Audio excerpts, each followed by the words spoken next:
Welcome again to Let Us Seek the Lord, our 3.5 year daily meditations on the glory of Jesus while we systematically work through the scripture. I'm following a reading of schedule for meditations on the glory, and we'll have covered every passage of the Bible when we finish our 3.5 years. Having said that, let's look at today's passage. It's January 11th, 2026.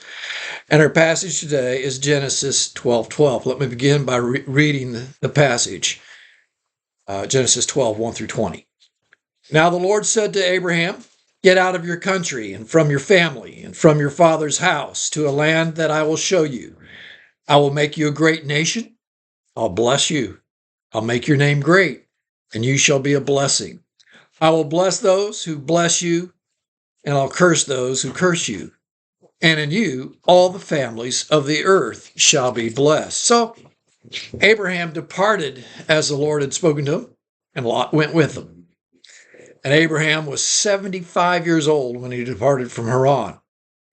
Then Abram took Sarai, his wife, and Lot, his brother's son, and all their possessions that they had gathered, and the people whom they had acquired in Haran. And they departed to go to Canaan. So they came to the land of Canaan. Abram passed through the land to the place of Shechem, as far as the terebinth tree of Moreh, and the Canaanites were then in the land. Then the Lord appeared to Abram and said, "To your descendants I will give this land." And there he built an altar to the Lord who had appeared to him. And he moved from there to the mountain east of Bethel. And he pitched his tent with Bethel on the west and Ai on the east. There he built an altar to the Lord and called on the name of the Lord. So Abraham journeyed, going on still towards the south. Now there was a famine in the land, and Abram went down to Egypt to dwell there, for the famine was severe in the land.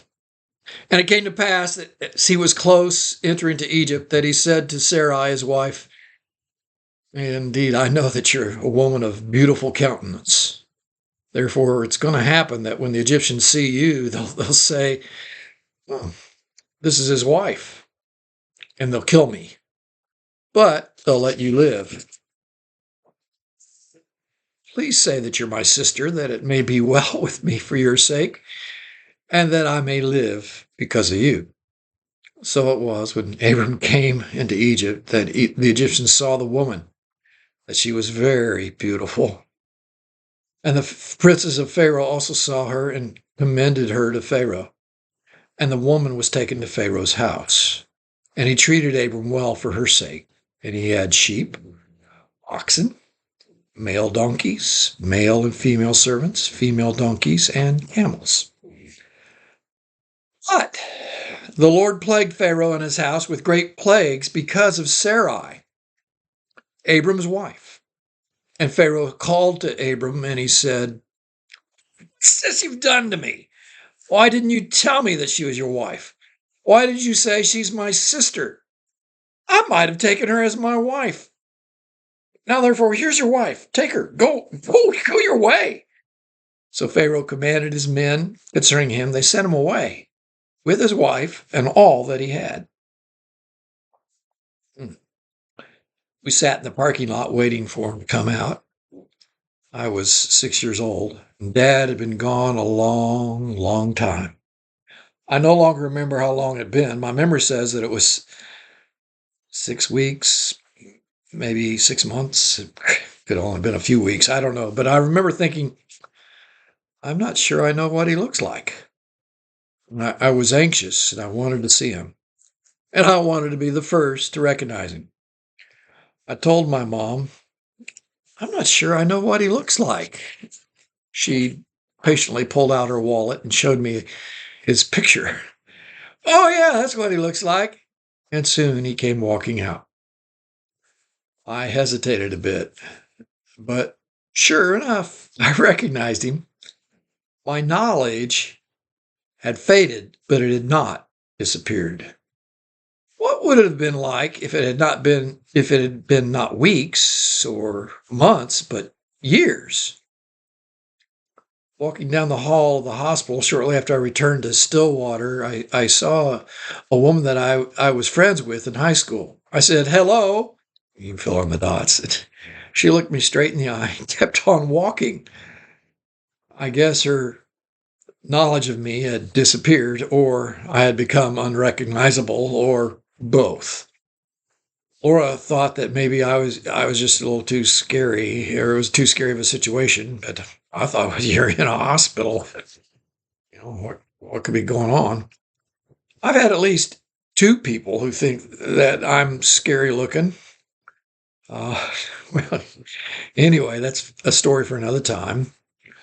And it had been 37 years since we had graduated, and how quickly our memories disappear. The glory of Jesus, of God, is that he never allows knowledge of himself to disappear. He'll always raise someone up. It was 350 to 1,000 years after the flood when Abraham was around, and the majority of the world had forgotten God's revelations through Noah and Shem. If Shem were still alive, what was he doing or thinking about the condition of the world at the time? Archaeologists tell us that both Ur and Haran worshipped a pantheon of gods. But the most predominant was the moon god, which they pronounced that moon god's name Sin. It has nothing to do with our word sin, but that was what they called it. How quickly they had forgotten. Something prompted Terah to move his family out of the moon-worshipping Ur of the Chaldeans to Haran.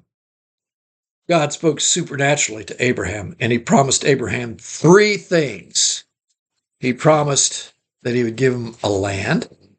He promised that he would make his descendants a great nation, and that in his seed, singular, not plural, all the nations of the earth would be blessed. Abram believed God, and so he moved. And that's the glory of God. As errant as we are, he remains faithful. When it seems that the knowledge of God is about to be obliterated, he will come through. He remains faithful. In the fullness of time, Jesus was born.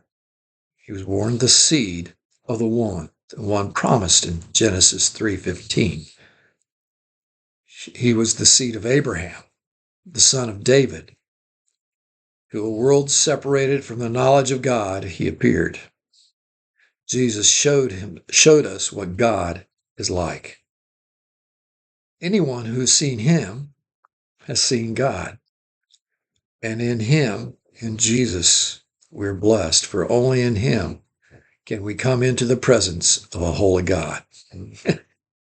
Indeed, we serve a glorious King. Speak his glory to someone today.